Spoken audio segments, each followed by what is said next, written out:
Assalamualaikum warahmatullahi wabarakatuh. Kami dari kelompok 1 yang beranggotakan saya sendiri Nurul Fitriana, Muhammad Naufal Akaf, Naila Nuraliyah, Ulfia dan juga Zia Fauzia akan mempresentasikan materi yang telah kami diskusikan, yaitu inventarisasi praktikum IPA SMP kelas 7 beserta alat dan bahan yang dibutuhkan. Laboratorium merupakan tempat riset ilmiah, eksperimen, pengukuran, atau pelatihan ilmiah dilakukan. Tempat ini berupa ruangan tertutup atau kamar yang dilengkapi peralatan untuk melakukan percobaan, pengujian, atau penelitian ilmiah. Pada sekolah menengah pertama merupakan titik awal dari pengenalan IPA. Maka dari itu, laboratorium merupakan kebutuhan dalam proses pembelajaran IPA sendiri karena IPA membutuhkan pengaplikasian seperti mengenali masalah, mendeskripsikan suatu kejadian atau fenomena alam seperti yang biasa dilakukan dalam kegiatan pembelajaran. Dan juga agar siswa mengetahui dan mengenali kegiatan-kegiatan yang dilakukan di dalam laboratorium. Pengelolaan laboratorium SMP. Terdapat 4 kegiatan pokok dalam pengelolaan laboratorium, yaitu mengadakan atau membuat buku penuntun laboratorium, yang kedua membuat jadwal penggunaan, yang ketiga pemeliharaan, dan yang keempat pengamanan dan penjagaan di saat penggunaan laboratorium. Pengadaan atau pembuatan buku penuntun praktikum.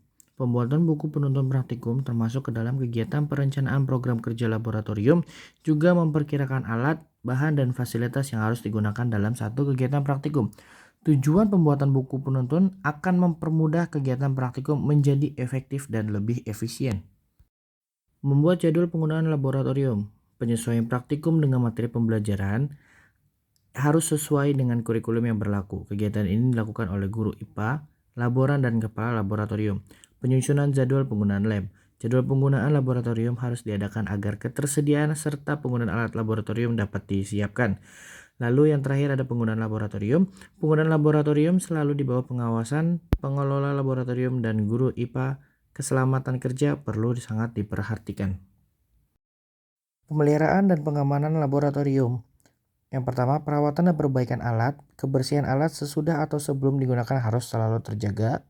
Tersedianya inventarisasi khusus seperti buku inventaris, kartu stok, LKS, buku harian, label, kartu format permintaan alat dan bahan, berkas jadwal kegiatan laboratorium, dan kartu reparasi. Pengecekan, menyiapkan, dan membereskan alat dan bahan sebelum dan sesudah digunakan harus dilakukan. Pengelola lab dan atau laboran harus selalu mengawasi jalannya kegiatan praktikum untuk menjaga keselamatan siswa. Di dalam KTSP maupun kurikulum 2013, inti dari pembelajaran IPA yaitu materi yang memuat kajian dimensi objek, tingkat organisasi objek atau tema persoalan aspek fisika, kimia, dan biologi. Dalam aspek biologi, IPA mengkaji berbagai macam tingkat organisasi kehidupan dan interaksinya dengan lingkungan. Aspek fisika, IPA mengkaji dengan benda tak hidup. Aspek kimia, IPA mengkaji berbagai kejadian atau fenomena gejala kimia baik pada makhluk hidup atau benda tidak hidup di dalam semesta. Kemudian saya akan menjelaskan materi selanjutnya, yaitu mengenai praktikum fisika. Praktikum fisika ini terbagi menjadi yang pertama itu terdapat pengukuran dengan satuan baku dan tidak baku, yang dimana tujuannya itu untuk memahami pengukuran dengan satuan baku dan tidak baku secara baik dan benar. Alat dan bahan yang digunakan yaitu seperti meja dan penggaris.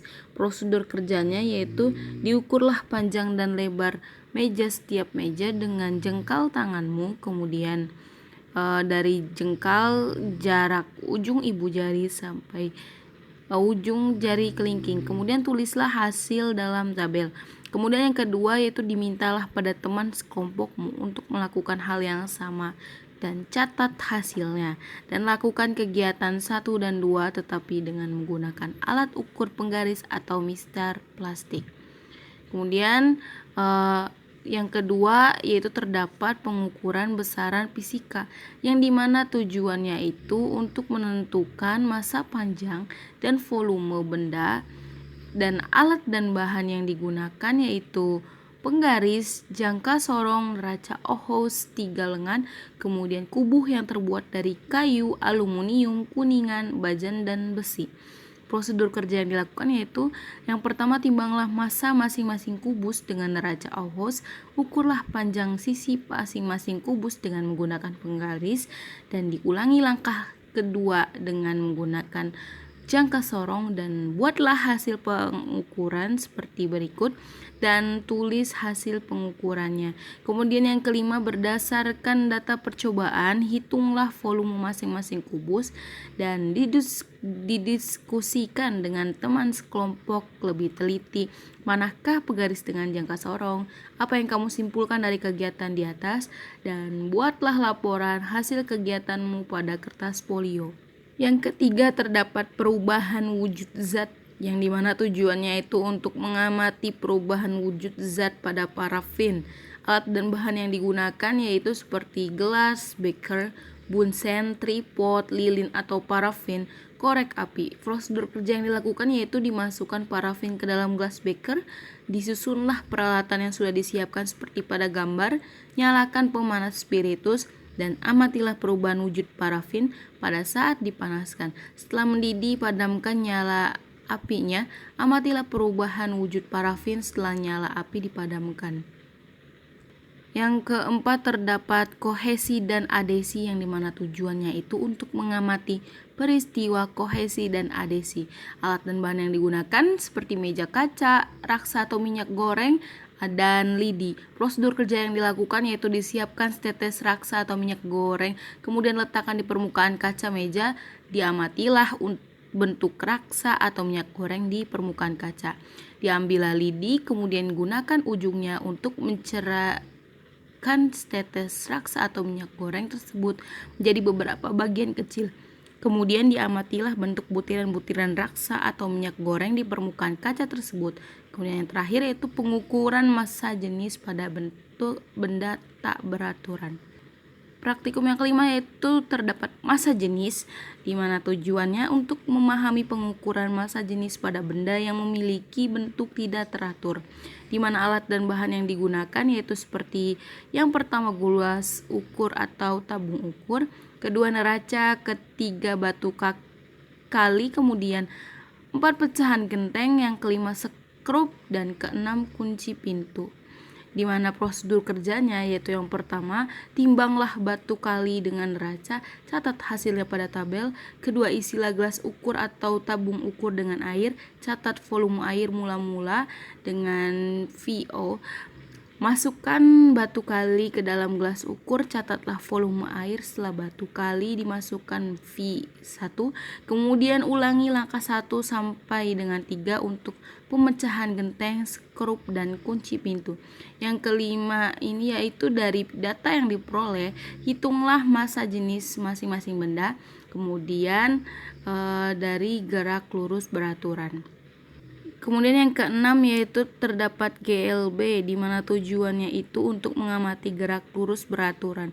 Alat dan bahan yang digunakan seperti sebuah landasan yang rata, sebuah mobil mainan elektronik, pewaktu ketik atau ticker timer, dan pitanya, gunting, dan kertas. Prosedur kerjanya yaitu buatlah landasan yang lurus agar mobil mainan dapat bergerak lurus, letakkan ticker kemudian di ujung landasan, kemudian hubungkan mobil mainan dengan pita ticker timer, kemudian jalankan mobil mainan sehingga mobil mainan tersebut bergerak dengan kelajuan tetap, dan amatilah jarak antara dua titik yang berdekatan. Dihitunglah titik hitam pada pita ticker timer, berilah tanda setiap jarak 5 detik, kemudian guntinglah pita ticker timer setiap jarak 5 detik, kemudian tempelkan pada kertas polos, dan gerak lurus berubah beraturan dipercepat dan diperlambat.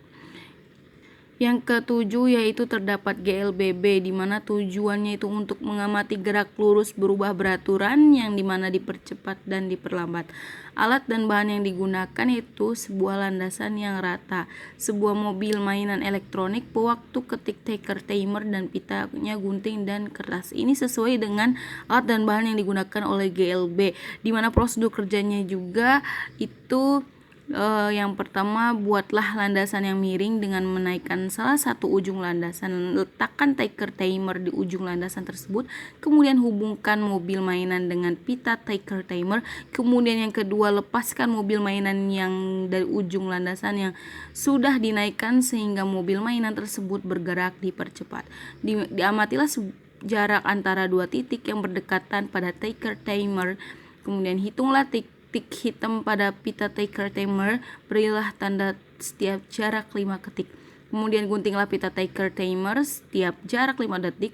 Ketik, kemudian tempelkan pada kertas polos. Kemudian ulangi percobaan di atas dengan menurunkan salah satu ujung landasannya. Dan ini menurut teori Wirnarsih, Ani, dan kawan-kawan pada tahun 2008.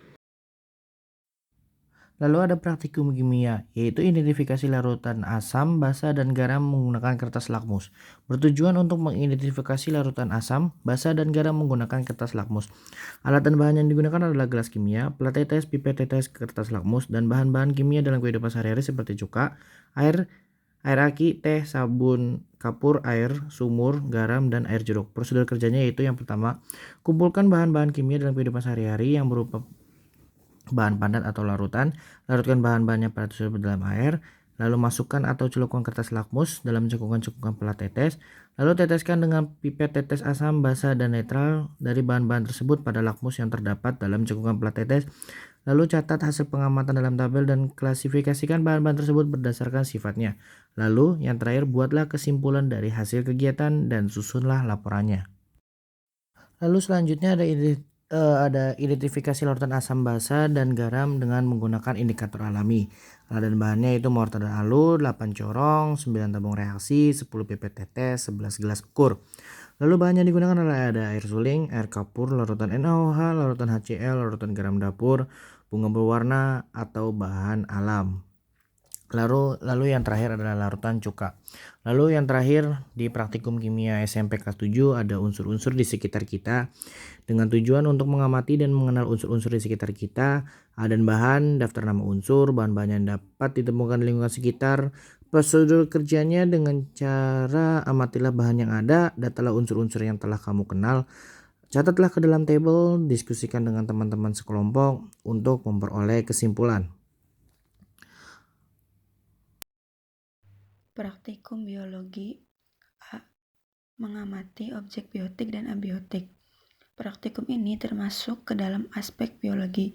Dilakukannya praktikum agar siswa mengetahui, dapat membedakan juga memahami konsep objek biotik dan abiotik di lingkungan rumah dan sekolah.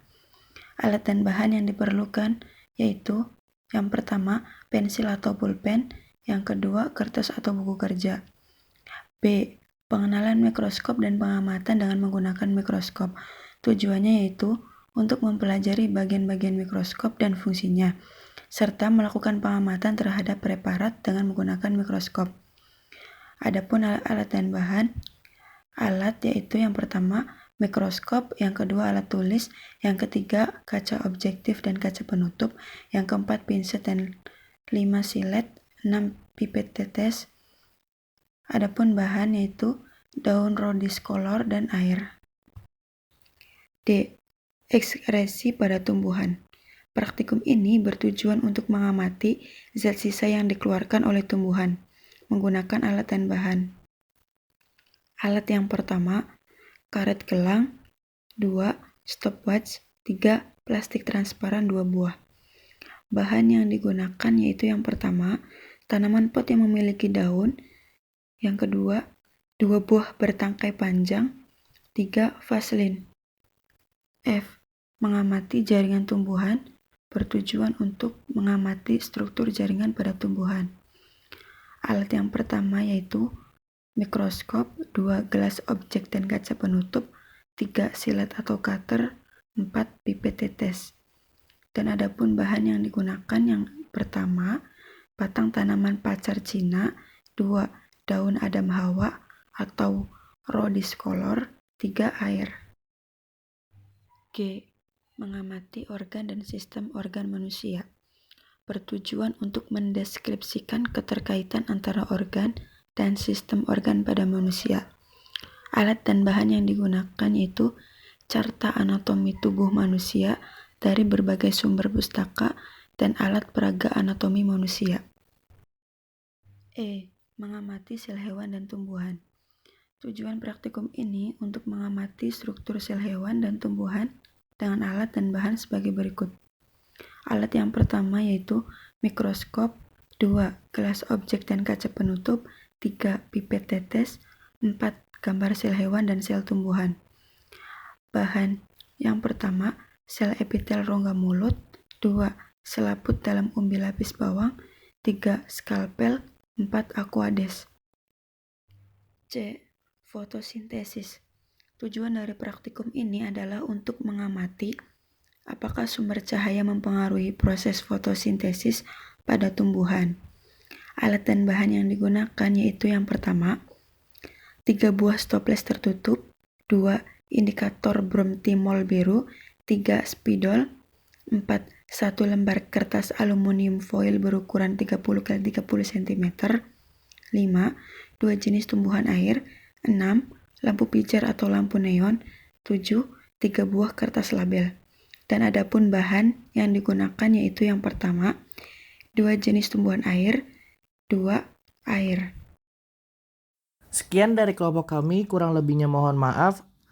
Wassalamualaikum warahmatullahi wabarakatuh.